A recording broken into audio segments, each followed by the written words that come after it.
오늘 이 말라기서는 BC 516년경에 바벨론 포로에서 돌아온 그 이스라엘 백성들에게 주신 이제 말씀인데요. 포로에서 돌아온 이후로 그 스룹바벨의 성전을 이제 건축을 했잖아요. 그 이후로 400년 동안 선지자가 한 명도 안 옵니다. 하나님이 선지자를 보내시지 않습니다. 그래서 이스라엘의 암흑기 중에 암흑기입니다. 여러분, 말씀을 전달할 선지자가 오지 않으니까 그 시대가 어두울 수밖에 없는 거예요.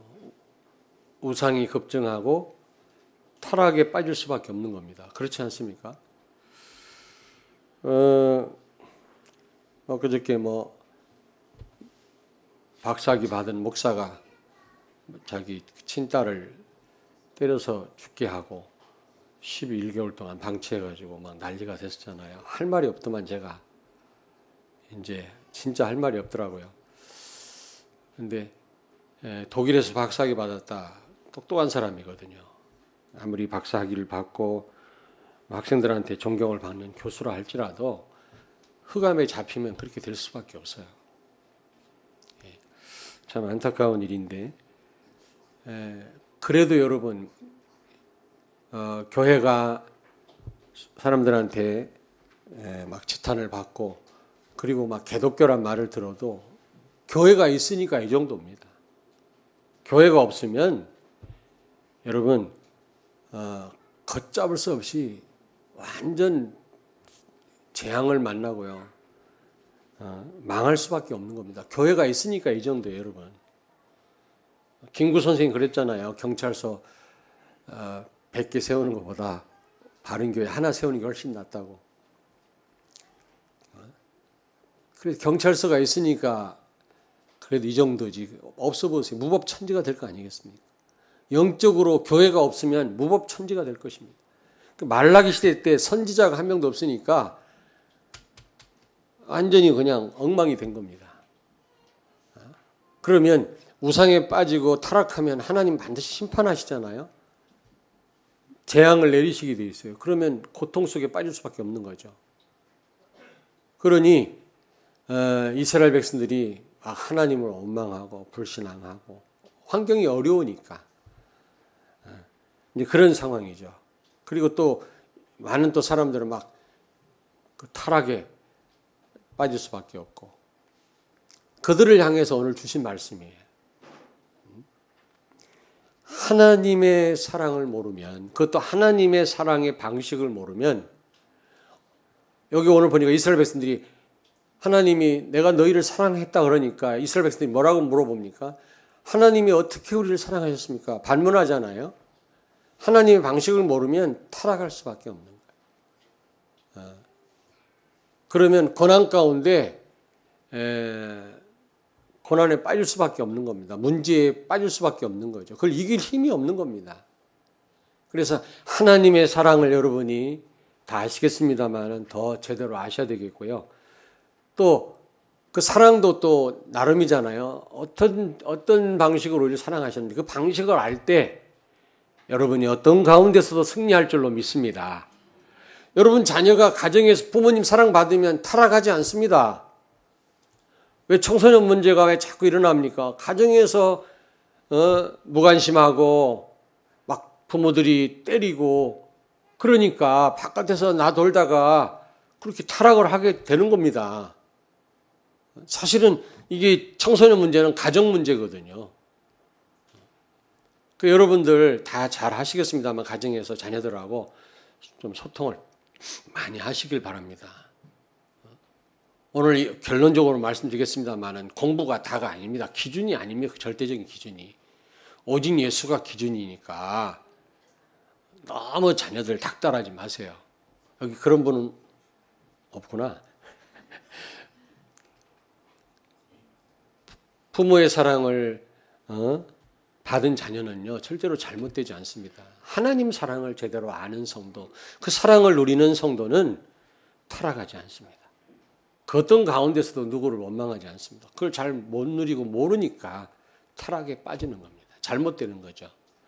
이스라엘 백성들이 지금 하나님의 사랑을 망각하고 하나님이 어떻게 사랑했는지 오늘 질문하잖아요. 감히 모르니까 그들이 잘못될 수밖에 없는 것입니다. 아무쪼록 여러분 오늘 하나님의 사랑과 그 방식을 제대로 아시고 여러분 어떤 가운데서도 승리한 여러분 되길 바랍니다. 아멘. 불순항에 빠지지 않길 바라고 사단에게 속지 않게 되기를 바랍니다. 그러니까 하나님께로부터 받은 특별한 사랑을 다시 이제 이 말라기 선지자는 이스라엘 백성들로 하여금 알게 해주는 거죠. 재확인시켜 주는 겁니다. 근데 왜 400년 동안 선지자를 보내지 않았냐? 예수님 오시는 것을 극적인 효과를 내기 위해서 그렇게 하신 거예요. 400년 동안 선지자를 안 보내다가 짱 하고 예수님이 오신 겁니다. 그래야 극적인 효과가 있을 거 아니에요. 무슨 얘기인지 이해되십니까? 그러나 선지자가 오지 않으니까 엉망이 된 거예요. 시대가요. 제사장들도 다 타락을 하고요. 오늘 여기 보니까 다 읽어보시면 알지만 가정이 다 무너지고 이런 어려운 상황이 됐습니다. 여러분 3장에 보니까 11조에 대한 말씀이 나와요. 하나님을 시험하라 이런 말이 성경에 없거든요. 절대로 하나님 시험하지 마라. 시험 대상이 아니라고 그랬는데 11조만을 한번 시험해 보라 그랬어요. 한번 11조 한번 해봐라. 하나님이 어떻게 축복하는지 한번 해보라 그랬어요. 그런데 왜 그런 말씀을 하냐면 이스라엘 백성들이 11조를 안 해요. 그러니까 이 제사장들이요 농사 질 수밖에 없고 가서 가축 키우는 겁니다. 그러면 여러분 어떤 결과가 오죠? 영적으로 약화되는 겁니다. 그러니까 백성들이 갈 바를 몰라가지고 우상에 다 빠지고요. 결국 전쟁이 계속 일어나고 하나님의 심판을 받을 수밖에 없는 거죠. 아까도 말씀드렸습니다만 어떤 목사님은 사모님이 훌륭해가지고 대학교 교수라. 그래서 뭐 경제 때문에 어려우면 안 당하더라고. 또 학교 선생님이기도 하고 또 사모님이 뭐 사업을 크게 한다고 해서 뭐 별 어려움을 안 당하는데 교회는 자꾸 어려움 당해요. 교회는 10몇 년 됐는데도 교인이 20명을 못 넘어서 뭐 숫자가 다는 아닙니다만은 굉장히 어려움 당하더라고. 왜냐? 전적으로 하나님 앞에 매달리지 않거든요. 목사님들도 때로는 주의 종들도 때로는 배고파 봐야 돼요. 영적으로 좀 긴장해야 된다고. 그래야 하나님 앞에 기도하고 응답받을 거 아닙니까? 어떤 분은 또 너무 어렵다 그래갖고요. 목사님은 택시 운전하고 사모님은 우유 배달해요. 그 교회가 말이 안 되지. 굶어 죽어도 기도하고 말씀 전하는 일에 전무해야지. 목사가 어렵다고 말이지 우유 배달하고 택시 운전하고 하면 되겠어요? 그러면은 손해는 누가 손해? 성도들이 손해라고. 영적으로 약화돼요. 사도행 6장에 사도들이 복음 전하고 기도하고 말씀 전하는 일에 전무해야 되는데 구제품 나눠주다 보니까 영적으로 약화되니까 교회 안에 싸움이 일어났다고. 갈등이 생겼다고. 헬라파 유대인들과 히브리파 유대인들 사이에 구제품 그게 뭐라고 그거 가지고 싸움이 붙었다니까. 그래서 그거 해결하려고 중직자 세운 거 아닙니까? 중직자 왜 세웠어요? 여러 가지 이유가 있겠습니다만은 중요한 일을 하라고 하나님이 교회 안에 이런 저런 일을 하라고 중직자를 세웠지만 첫째 중직자 세운 목적이요. 목사님이 마음껏 기도하고 전도할 수 있도록 도우라고 세운 거예요. 제 말이 틀렸나요? 왜 7 집사를 왜 세웠어요? 안수 집사를? 사도들이 기도와 말씀 전에 전무하도록 하기 위해서. 다른 데 신경 안 쓰고 그 일만 하게 하기 위해서 세운 거 아닙니까? 그래서 결론적으로 중직사는 어떻게 하라고? 그 다음은 여러분이 다 아시잖아요. 제가 얘기를 안 해도. 첫째 중직자가 해야 될 일이 그거예요. 메신저가 목회자가 다른 데 신경 안 쓰고 그렇지 않습니까? 오직 기도하고 말씀 전하고 제자 삼고 현장 뛰도록 그거 하도록 세우는 거지. 그렇지 않습니까? 예. 이제 그러게 되는데 막 목사님 막 택시 운전을 하고 또 어느 커피숍에는 목사님들이 쫙 대기하고 있다가 돌잔치 설교해달라면 또르륵 달려가서 설교해줘. 그리고 얼마 페이를 받아야. 또 어디 결혼 예식 있으면 가서 주례해주고 얼마 받고. 대전에는 못 받는데 서울에는 있어. 그런 데가 있다니까. 그런 커피숍이 있어요. 그래갖고 그 커피숍 얼마 주고 자기 얼마 받고. 그래서 생활하는 그런 목회자들 있다고 그럽니다. 무교동에. 11조를 안 하니까 먹고 살 길이 없으니까 다 나가서 농사 짓고 그러는 거예요. 그러다 보니까 말씀이 이제 희귀해지고 결국요 성도들이 방황하게 되고 우상에 다 빠지게 된 겁니다. 그래가 망하게 됐어요. 이 말라기 시대가 그렇다니까. 그래도 개독교란 말을 들어도 그래도 하나님 말씀 제대로 전달하는 교회가 있으니까 이 정도예요. 우리 민족이요. 핫바지와 똥의 나라 아닙니까? 우리나라가. 미군 정군 기자가 6.25 때 한국에 와서 한국을 표현하기를 핫바지하고 똥의 나라다. 왜? 밭에 보니까 누런 게 뭐가 보이거든. 냄새나 진동. 비료가 없으니까 똥을 뿌렸단 말이에요. 그 옛날에. 죄송합니다. 아침부터 똥 얘기를. 그리고 여자 한복은 예쁘지만 남자가 입은 바지 덜덜해가지고 참 보기 흉하거든요. 그래가지고 한국을 표현하기를 핫바지와 똥의 나라다 그랬는데 그런 나라가 지금 아프리카 전체 그 경제 규모보다 우리 한국이 더 커요. 아프리카 56개국보다도. 이 정도로 복을 받아요. 왜 복 받는지 아십니까? 그래도 기독교 때문에 그래요. 세계 복음화 때문에 그래요. 아멘. 복음 때문에 순교한 우리 선배 목사님들 때문에 그렇다니까. 그래서 이 교회가 없으면요 말이 아닌 겁니다. 사람들은 뭣도 모르고 뭐 개독교니 교회니 그러는데 그래 교회가 있으니 이 정도로 하나님이 축복을 받은 거예요. 우상단지 나라가 말이지. 이 지금 말라기 시대에도요 400년 동안 선지자가 한 명도 오지 않으니까 말씀이 끊긴 거예요. 언약이 전달이 끊긴 거예요. 그러니까 구석구석 안 썩은 데가 없는 겁니다. 하나님의 사랑을 다 잊어버렸어.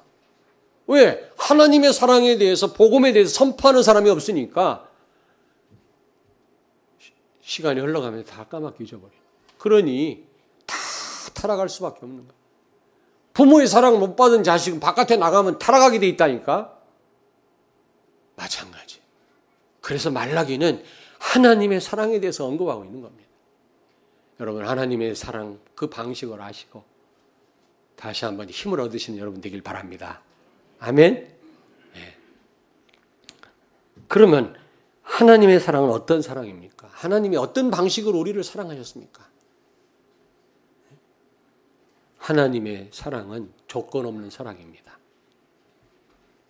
조건 없이 우리를 사랑하셨어요. 그게 하나님의 방식이에요. 인간은 이런 사랑하기가 힘들죠. 다 give and take 아닙니까? 근데 하나님은 조건 없는 사랑을 베푸셨어요. 여기 2절, 3절을 보시기 바랍니다. 2절 하반절에 보니까 에서는 야곱의 형이 아니냐. 그러나 내가 야곱을 사랑하였고 에서는 미워하였으며 그의 산들을 황폐하게 하였고 그의 산업을 광야의 이리들에게 넘겼느니라. 아멘. 여러분, 자, 저를 보세요. 오늘 오후 예배가 없고 끝나자마자 바로 갈 거니까 걱정하지 마시고 저에게 집중을 하세요. 그 에서와 야곱은 쌍둥이입니다. 그런데 그 야곱은 12명의 아들을 두었죠. 그 아들들이 결국 이스라엘이라고 나라를 형성을 했죠. 나중에 그 후손들이. 그런데 그 야곱과 에서의 아버지는 이삭입니다. 이삭. 아브라함의 독자 이삭이죠. 그런데 이 이삭의 와이프가 리브가 아닙니까? 둘이 결혼해가지고 오랜만에 임신을 해서 애를 가졌는데 그 쌍태입니다. 쌍둥이입니다. 그런데 하나님은 뱃속에 있을 때부터 하나는 저주하고 하나는 사랑하셨다고 그랬거든요. 이게 하나님의 절대 주권이에요. 아니 뱃속에 있는 태아가 무슨 차이가 있겠습니까? 무슨 행위가 있겠어요? 태어나야 무슨 다르지. 다른 것이 나오지. 뱃속에 있는데 다른 점이 뭐가 있겠어요? 근데 분명히 하나는 하나님의 축복을 받고 하나는 저주를 받았다고 그랬거든요. 이게 하나님의 절대 주권인 거예요. 그 하나님의 절대 주권은 우리를 선택하시고 구원받을 만한 자격, 조건, 능력, 이유 없는 우리를 구원하셨고 우리에게 십자가의 사랑을 주셨다는 겁니다. 이게 하나님의 사랑의 방식입니다. 한번 찾아볼까요? 창세기 25장 23절. 창세기 25장 23절을 빨리 찾습니다. 35페이지 23절에서 25절까지 읽겠습니다. 23절에서 25절. 여호와께서 그에게 이르시되 두 국민이 내 태중에 있구나. 두 민족이 내 복중에서부터 나누이리라. 이 족속이 저 족속보다 강하겠고 큰 자가 어린 자를 섬기리라 하셨더라. 그 해산 기한이 찬즉 태에 쌍둥이가 있었는데 먼저 나온 자는 붉고 전신이 토록 같아서 이름을 에서라 하였고 그 다음 후에 나온 아우는 손으로 에서의 발꿈치를 잡았으므로 그 이름을 야곱이라 하였으며 리브가가 그들을 낳을 때 이삭이 60세였더라. 아멘. 분명히 여러분 차이가 없어. 뱃속에서 뭔 차이가 있겠습니까? 그런데 둘 중에 하나는 저주받고 하나는 하나님의 축복을 받았다라는 겁니다. 이게 하나님의 절대 주권이에요. 이게 하나님이 하시는 일이에요. 그런데 사실 먼저 태어난 게 에서거든요. 형이거든요. 사실은 그때 당시 장자가 모든 축복을 다 받게 돼 있습니다. 차남은 별일 없어요. 장자가요, 족장이 될 수 있었고요. 모든 것을 다 차지할 수 있는 그런 어떤 특권이 주어졌을 그때거든요. 그래서 사실은 이 에서가 하나님의 축복을 받아야 되는데 에서는 하나님이 저주하셨고 미워하셨고 그의 동생 야곱을 사랑하셨다. 이거는 어떤 그때 당시에 어떤 그 인륜을 저버리는 그런 행위 아닙니까, 여러분? 근데 하나님이 그렇게 하셨다는 겁니다. 로마서 9장을 찾습니다. 로마서 9장 10절에서 로마서 9장 10절에서 13절 251페이지입니다. 신약성경 251페이지 로마서 9장 10절에서 13절을 같이 읽겠습니다. 251쪽입니다.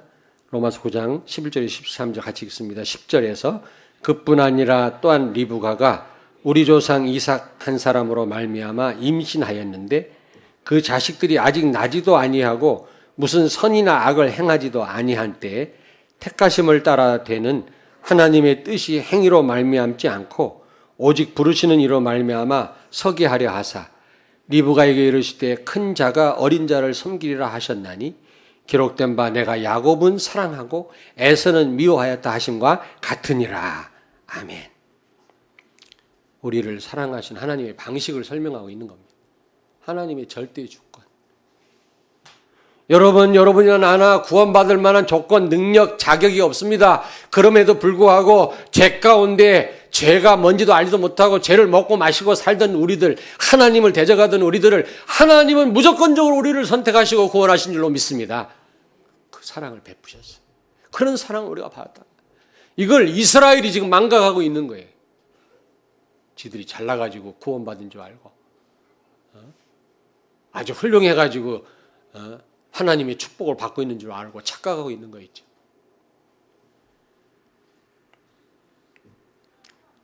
하나님의 그 사랑의 방식은 조건 없는 사랑이에요. 조건 없이 우리에게 사랑을 주셨습니다.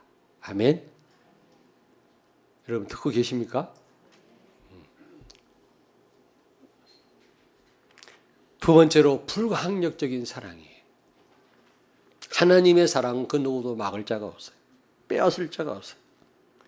창세기 12장 3절에 보니까 너는 복의 근원이다. 너를 축복하는 자는 내가 축복하고 너를 저주하는 자는 내가 저주하겠다 그랬어요. 여러분 누가 여러분을 저주하거나 내버려 두세요. 하나님 그 사람 저주한다고 그랬어요. 여러분을 축복한 그 사람 축복받아요. 내가 우리 애들한테 그래. 너희들은 복의 근원이다. 걱정하지 마라. 너 때문에 복을 받을 것이다. 어디를 가든지. 너를 저주하면 하나님 저주할 거다. 너를 축복하는 사람은 축복할 거다. 네 신분을 알아라. 우리 애들한테 얘기를 해요. 여러분도 마찬가지입니다. 그 누구도 하나님의 사랑을 여러분에게서 빼앗아 갈 자가 없는 줄로 믿습니다. 하나님의 사랑, 여러분 와 있는 그 사랑을 누구든지 끊을 자가 없는 줄로 믿습니다. 아멘. 요한복음 17장 12절에 보니까 절대 이 우리에게 주신 바 이 사랑을 그 누구도 빼앗아 갈 자가 없다고 그랬고요. 로마서 8장을 펴니다. 로마서 8장 바로 옆에 로마서 8장 38절 39절 같이 읽겠습니다. 251페이지 로마서 8장 38절 39절을 같이 읽겠습니다. 내가 확신하노니 사망이나 생명이나 천사들이나 권세자들이나 현재일이나 장래일이나 능력이나 높음이나 깊음이나 다른 어떤 피조물이라도 우리를 우리 주 그리스도 예수 안에 있는 하나님의 사랑에서 끊을 수 없으리라. 아멘. 여러분이 받은 그 사랑은 불가항력적인 사랑이에요. 그 누구도 빼앗아갈 수 없어요. 하나님은 여러분을 절대로 빼앗기지 않습니다. 아멘. 인간은 변덕이 많아도 하나님은 변덕스러운 하나님이 아니에요. 우리를 끝까지 사랑하시는 줄로 믿습니다. 아멘. 저 뒤에 기둥 뒤에 아멘.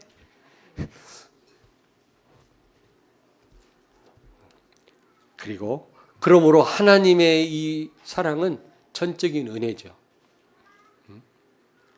에베소 2장 8절에 보니까 그 은혜로 인하여 믿음으로 말미암아 구원을 얻었나니 이는 우리에게서 난 것이 아니요 하나님의 선물이니라. 아멘. 선물은 대가 없이 받은 걸 선물이라고 해요. 내가 뭔가 지불하고 받았다면 선물이 아니지. 그러면 여러분요, 그리스도는 하나님께로부터 받은 그 사랑은 대가 없이 받은 사랑이에요. 무조건적인 사랑. 그러므로 여러분은 감사하셔야 되고요. 그리고요, 무조건 그 사랑을 누려야 돼요, 여러분. 누려야 돼. 참 부족한 저에게 또 이렇게 설날 있다고 선물을 주시는데 제가 그 선물을 받으면서 이거 어디서 샀어? 얼마짜리야? 그럼 아주 기분 아주 시쳇말로 들었겠지. 무조건 고맙구나. 우리 렘넌트가 왔길래 고맙구나. 감사하구나. 그게 뭔지도 몰라요. 갖고 온 게. 고맙구나. 감사하구나. 마음을 담아서 갖고 온 선물이. 즐겁게 기쁨으로 받아야지. 이거 뭐야? 얼마짜리? 뭐야 이거? 하나님이 베푸신 사랑을 무조건 누리시길 바랍니다. 아멘. 의심하지 말고. 여러분 죽기까지 사랑하신 그 사랑이에요. 십자가에 여러분 의인을 위해서 죽는 경우는 가끔 있어도 죄인된 사람을 놓고 죽는 경우는 없잖아요. 죽어 마땅한 우리를 위해서 대신 죽으셨다니까. 이런 사랑이 세상에 어디 있겠습니까, 여러분? 이런 사랑을 받았는데 의심하지 말고 이 사랑을 누리시길 바랍니다. 어떤 가운데서도 여러분을 포기하지 않고 하나님 여러분을 사랑하십니다. 이스라엘이 이 사랑을 망각한 거예요. 그래가지고 하나님 원망하고요. 망각하고 말이지 타락에 빠진 거예요. 말라기 시대의 말입니다. 부모님의 사랑을 정말 받은 자녀는요, 절대로 잘못되지 않습니다. 진짜입니다. 친구와 유혹에도요, 넘어가지 않습니다. 하나님의 사랑, 그 사랑의 방식을 아는 성도는 절대로 흑암에 속지 않습니다.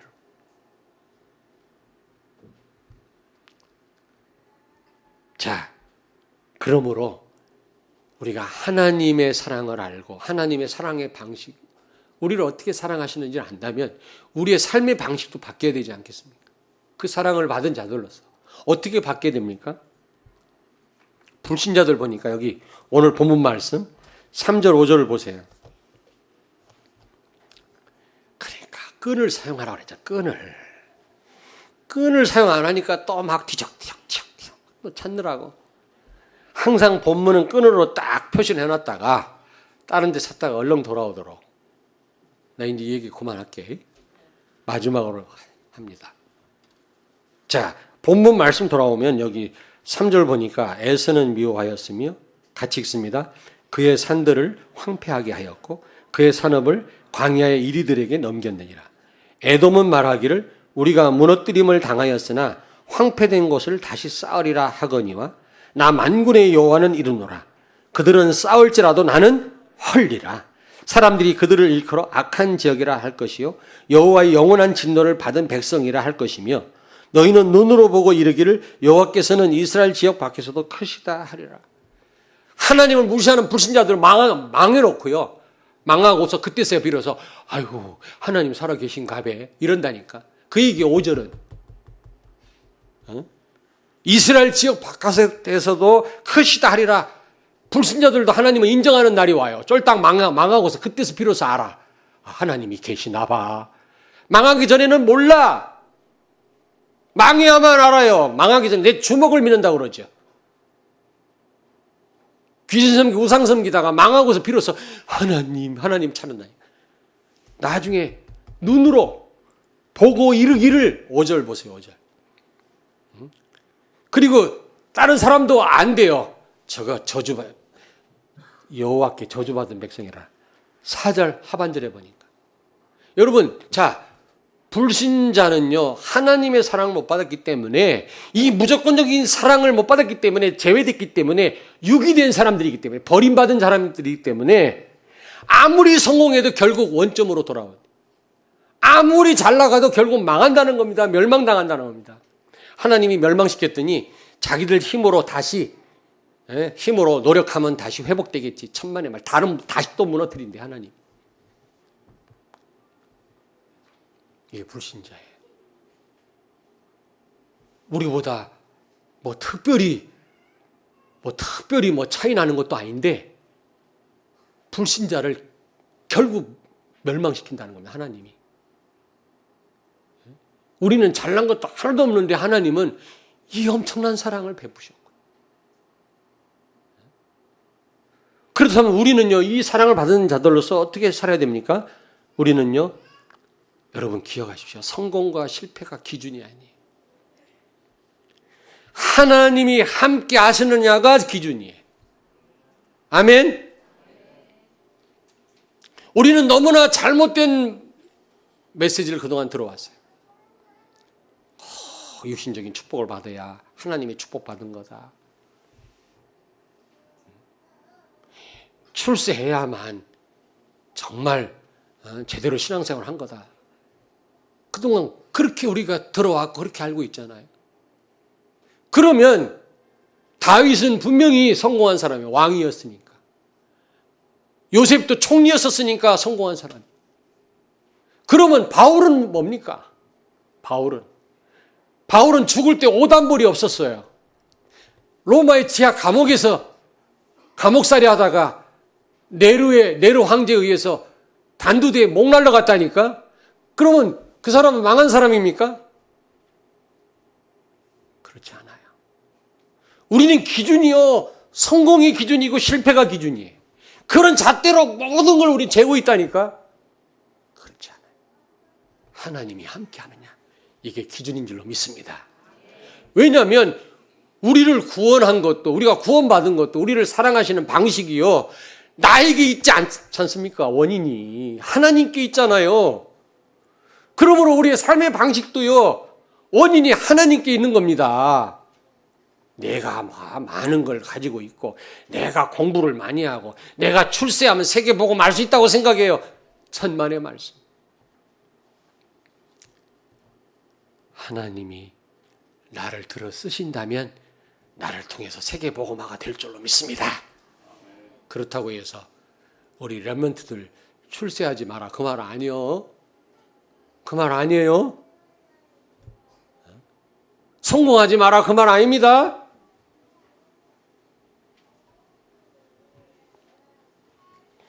그 말 아니에요. 우리가 최선을 다하되 결과는 하나님의 손에 있다. 이 말. 원인이 나에게 있는 게 아니란 말이에요. 내가 세계복음화 했는데 내가 많이 배웠기 때문에 박사학위가 있기 때문에 돈이 있기 때문에 내가 세계복음화 한 게 그게 아니란 말이에요. 하나님이 나를 그렇게 쓰셨다라는 겁니다. 내가 많이 배웠든 안 배웠든 내가 성공했든 실패했든 하나님이 나와 함께 하는 것이 기준이란 말이에요.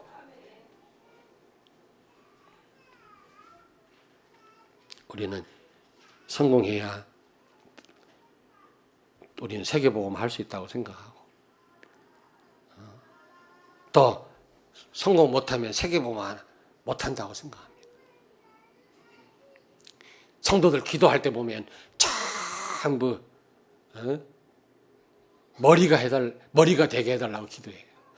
우리 자녀들이 머리가 되게 주시옵소서. 꼬리는 누가 하나 그러면 전부 머리가 되고 전부 대통령 되면 누가 장관하고 누가 동사무소에서 일을 하나? 기도하는 거 보면 전부 머리가 되게 해주시고 꼬리가 되지 않게 해주시옵소서. 어떤 분은 아파트가 6채가 있어가지고 하나님의 축복받았다고 간증하고 돌아다니더라고. 그러면 아파트가 100채 있는 사람이 불신자가 볼 때는요 웃어요. 아이고. 그럼 나는 예수 믿을 필요 없다. 그게 성공이 그게요. 그게 기준이 아니라니까. 하나님이 나와 함께 하느냐가 기준이에요. 내가 훌륭해서 조건이 있어서 자격이 있어서 구원받은 게 아니고 하나님 사랑 받은 게 아닌 것처럼 내가 잘나서 세계복음화에 쓰임 받는 게 아니란 말이에요. 아시겠습니까? 여러분 자녀들 다 잘 되기를 주의 이름으로 축원합니다마는 아멘 하려고 그랬지. 잘 되기를 축원합니다마는 그러나 혹시 잘못된다 할지라도 오해하지 마세요. 하나님이 그를 통해서 세계복음 하실 줄로 믿습니다. 혹시 내가 건강하면 좋지만 건강하지 못한다 할지라도 건강해가지고 마귀 종로로 타는 것보다 건강을 잃어가지고 하나님께 쓰임 받는다면 바울처럼 그게 축복이 아니겠습니까?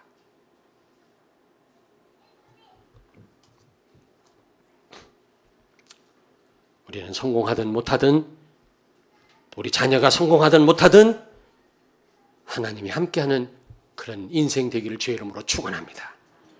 아멘. 그렇다면 지금 우리는 어떻게 해야 되죠? 지금 우리는 좀 구체적으로 정리를 해야 되겠습니다. 출세 성공이 기준이 아니다. 언약이 기준이다. 하나님 말씀이 기준이다. 예수가 그리스도라고 하는 언약 붙잡는 게 이게 절대적인 기준이에요. 건강하면 좋지만 건강하지 못해도 그 언약 붙잡았다면 하나님 나를 쓰실 것입니다. 우리 어린 후대들 가운데 빌 게이츠 같은 인물이 나오고 에브라임 링컨 같은 정치인도 나오고 바울 같은 그리스도의 제자들이 나와야 되겠습니다만 혹시 그렇지 못한다 할지라도 하나님이 그들을 쓰신다면 그러면 축복된 인생이 아니겠습니까?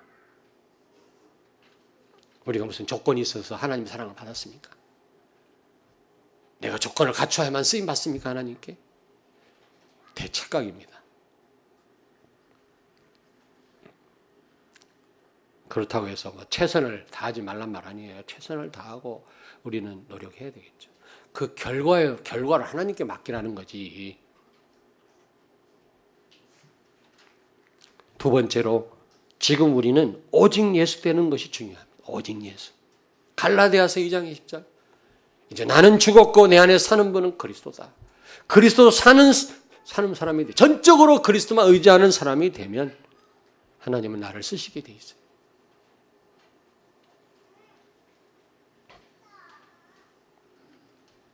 근데 이런 말씀 전하는 저부터 그래도 그렇지 우리 자녀들이 육신적으로도 잘 돼야지 이런 생각이 들어요. 순간적으로. 그러나 하나님이 또 혹시 우리 자녀들이 잘못되게 하셔서 또 어려운 상황에서 세계복음화하게 하실 수도 있다. 그렇다면 그대로 하나님께 영광을 돌려야 되지 않겠냐. 여러분이 무조건적인 하나님의 사랑을 받았다면 자랑할 게 없어요, 이제. 그리고 불평, 원망할 게 없어요. 늘 여러분 감사하시길 바랍니다. 옆에 있는 분한테 서로 축복하세요. 늘 하나님 앞에 감사합시다.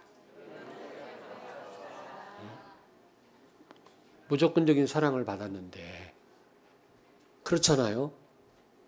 축복받으려면 에서가 받아야지 왜 야곱이 받습니까? 야곱이라는 이름은요, 비열하다, 교활하다 그런 뜻이에요. 그리고 야곱은요, 마마보이입니다. 마마보이. 엄마 치마폭에 쌓여가지고 엄마 비우나 마치 그런 사람이에요. 에서는요, 막 사냥하고요, 남성다운 사람이었습니다. 그리고 장남이고요. 근데 하나님은요, 어떻게 그 교활한 동생 야곱을 더 사랑하고 에서를 미워하였습니까? 이게 하나님의 방법이라니까요. 잘난 사람 많은데, 불신자 가운데. 그런 사람들 다 놔두고 우리 같은 사람을 하나님이 사랑하셨다고 하지 않습니까? 그렇다면 분명히 원인은 나에게 있는 게 아니라 하나님께 있는 거예요.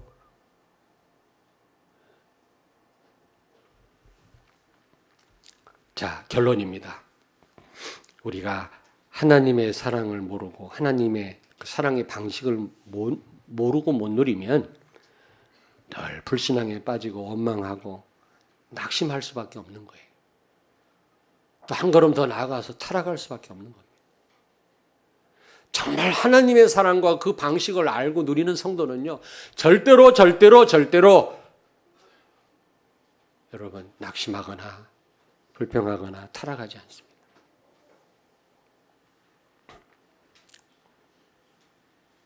하나님의 사랑을 풍성하게 누리실 주의 이름으로 축원합니다. 두 번째로 하나님의 사랑의 방식을 아신다면 우리의 삶의 방식도 바뀌어야 돼요. 아까 말씀드렸습니다마는 첫째로 모든 것이 하나님의 손에 있음을 아셔야 돼요. 시작과 과정과 결과도 하나님의 손에 있는 거예요. 모든 원인이 하나님께 있어요.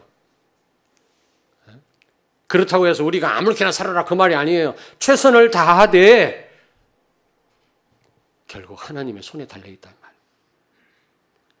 내가 원인이 아니고 복음이 원인이라는 건 복음 때문에 되어지는 일입니다, 여러분. 예? 잘나고 못나고 성공하고 못하고가 아니라 내가 오직 복음이냐 아니냐가 중요해요. 오직 내가 하나님의 그 임마누엘 그 축복을 누리느냐. 그게 중요한 줄로 믿습니다. 절대적인 기준은 성공 실패가 아니에요. 불신자는 아무리 성공하고 아무리 똑똑하고 잘 나가도 결국 망한다고 그랬어요. 오늘 말씀하잖아요. 3절부터 5절에.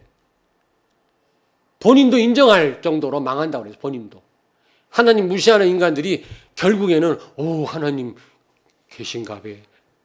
인정할 수밖에 없는 5절에 그런 내용이거든요. 사람들도 저 저주받았다 할 정도로 표시나게 망한다고 그랬어요. 불신자는. 우리하고 다를 바가 없는데 왜 망해요? 그 사람들은 하나님이 버렸어요. 근데 그들하고도 우리 비교할 때 우리가 잘난 것도 없는데 왜 우리가 구원받았고 이 사랑을 받았어요? 이게 무조건적인 사랑이에요. 다시 말하면 모든 원인이 하나님께 있다란 말이에요.